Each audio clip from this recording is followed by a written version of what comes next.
दोस्तों, world war to ने एक और विद्रोह की नींव रखी थी हमारे देश में, और वो थी पूर्ण स्वराज की मांग। और इसी के साथ शुरू हुआ था क्विट इंडिया मूवमेंट। अंग्रेजों भारत छोड़े के नारों के साथ में गांधी जी ने एक नारा दिया था जो कि बहुत स्ट्रांग नारा था उस टाइम पे, और एक अहिंसावादी प्रवृत्ति होने के बावजूद उन्होंने कहा था कि करो या मरो। सरदार वल्लभ भाई पटेल, महात्मा गांधी और उनके साथ में मौलाना आजाद, और न जाने देश के इतने सारे बड़े बड़े लीडर्स को उसी टाइम, उस लेक्चर के बाद में, उस महासभा के बाद में जेल में डाल दिया गया था। कहते हैं कि आने वाले वक्त में 1 लाख से ऊपर लोगों को बंदी बनाया गया। कांग्रेस के सारे लीडर्स को जेल में डाल दिया गया, और उनको तब तक जेल में रखा गया जब तक वर्ल्ड वॉर 2 खत्म नहीं हो गया। बहुत से देशों के इंग्लैंड के ऊपर बहुत प्रेशर आए कि इंडिया को इंडिपेंडेंस दे दें, लेकिन विंस्टन चर्चिल, जो उस टाइम पे प्राइम मिनिस्टर हुआ करते थे यूके के, उन्होंने क्लियरली मना कर दिया और बोला कि जब तक ये वॉर खत्म नहीं होती है वो कुछ नहीं करेंगे। ये मूवमेंट खत्म नहीं हुई। इतने सारे लीडर्स इंक्लूडिंग महात्मा गांधी के अरेस्ट के बाद में इसने हिंसक रूप भी लिया।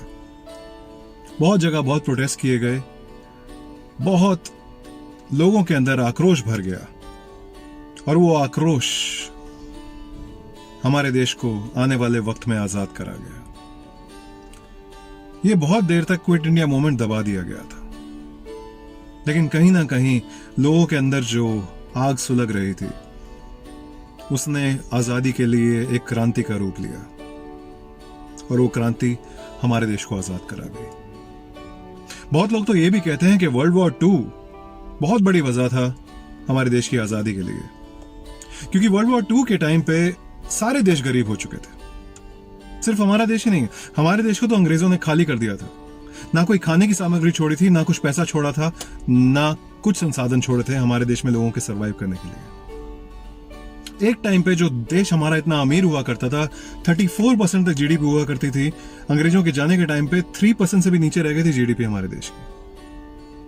उस टाइम पे कहा जाता है कि वर्ल्ड वॉर 2 के दौरान बंगाल में सूखा पड़ा था। बंगाल फेमाइन नाम के मशहूर हैं ये किस्से, लेकिन कहा जाता है कि वो सूखा नहीं पड़ा था, वो मैल न्यूट्रिशन फैला था, बिकॉज बंगाल में लोगों के लिए कुछ खाने के लिए छोड़ा ही नहीं गया था।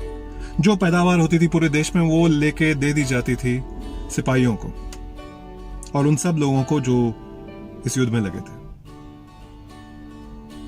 इस युद्ध के बाद में इंग्लैंड जैसे देश की कमर टूट चुकी थी। उनके बस का नहीं था कि किसी भी देश पे राज करके कुछ भी करें, और धीरे धीरे करके उन्होंने हथियार डाल दिए।